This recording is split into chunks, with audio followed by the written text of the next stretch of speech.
John Bolton earned a reputation for his hawkish views on foreign policy and national security during his stint as US ambassador to the United Nations under President George W. Bush. President Donald Trump hired him as his national security advisor in April 2018. Just over a year later, the relationship soured and Bolton stepped down. The House Democrats then launched an impeachment inquiry to determine if President Trump used US military aid as a bargaining chip to pressure Ukraine to investigate Joe Biden's son's business dealings. Bolton was heavily criticised for his reluctance to give evidence.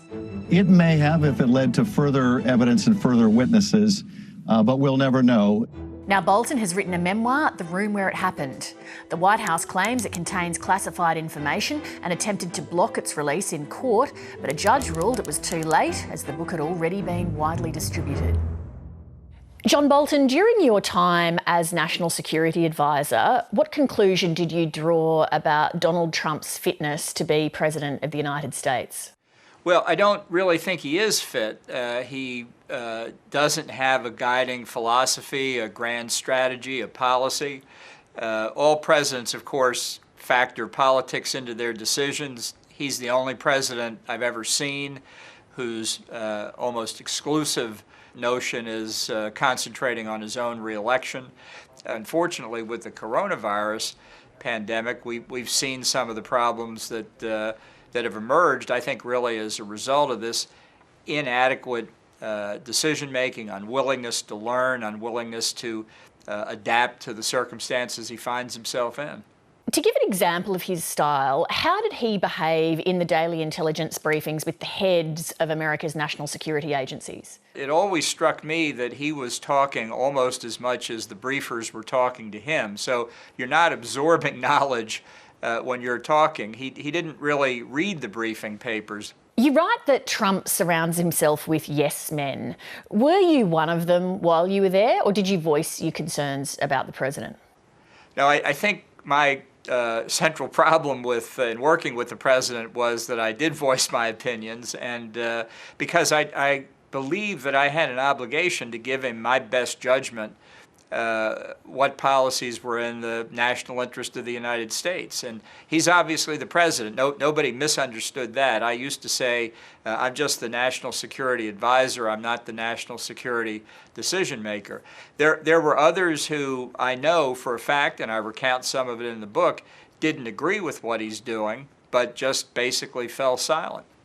Should Australia continue to trust the United States as an ally as long as Trump is the president?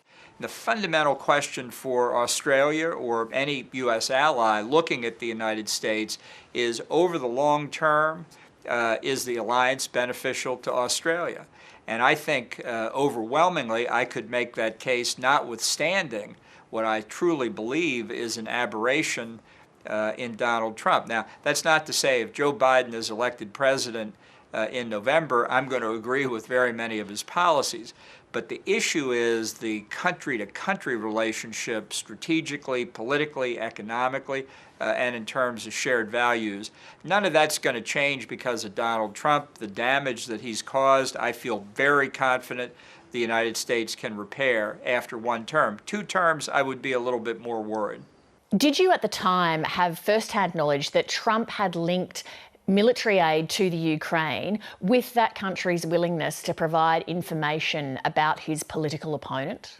He saw in Ukraine what he believed had been a conspiracy in 2016, as he put it, to take him down, manipulated by Hillary Clinton. And he also saw the hand of Joe Biden in it. He was obviously increasingly aware that Joe Biden could well be the 2020 Democratic nominee. So he wanted to do something with Ukraine, both to get retribution against Hillary for 2016, but also to damage Biden in 2020. And as he learned about this security assistance to the Ukraine, I think he came to see that as leverage he could use for his own political benefit.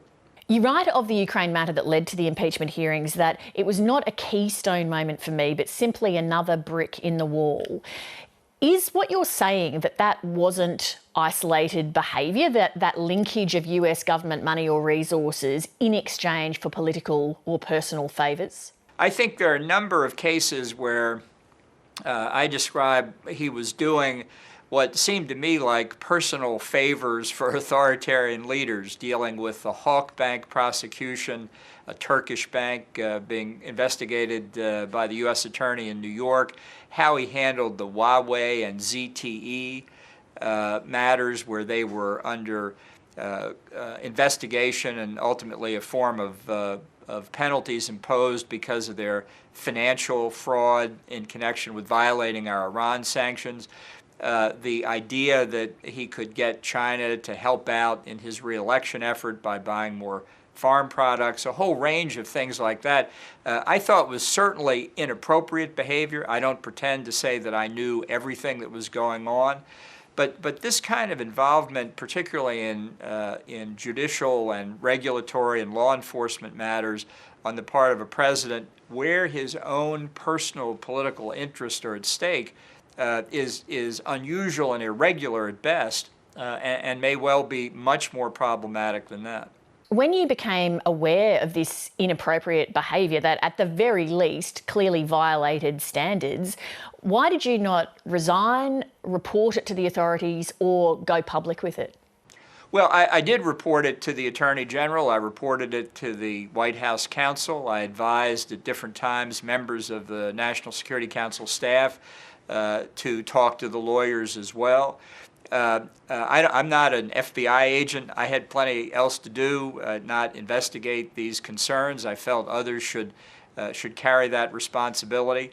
And I think that your other two options, resigning and going public, are essentially the same thing. I don't think you can stay in government and criticize the president publicly. If you've come to a parting of the ways, you have to resign. But each person has to decide at some point whether they've just gotten to the point where they can't, they don't want to cross the line, and at that point you should resign, and I think that's what I did. Why did you choose to remain silent rather than testify at the impeachment hearing so that the American public could have a more complete picture of Trump's conduct? I believe the House Democrats torqued the impeachment process around the Democrats' own presidential nomination schedule. They decided to have a very limited approach that they would ram through as quickly as they could.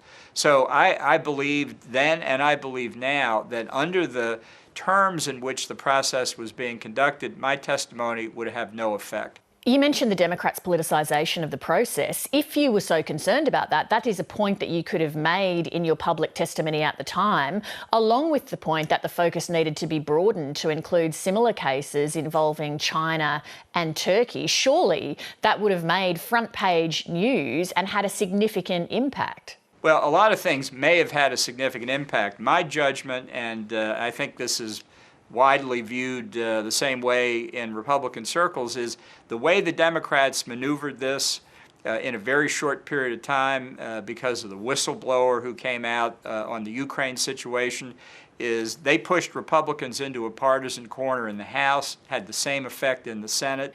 John Bolton, thanks for taking the time to speak to an Australian audience. Well, thank you very much for having me. Hi, I'm Leigh Sales. Thanks for watching this story. If you'd like to watch more of 730's stories, they are on the left of your screen. And tap on the button below to subscribe and get the latest from ABC News.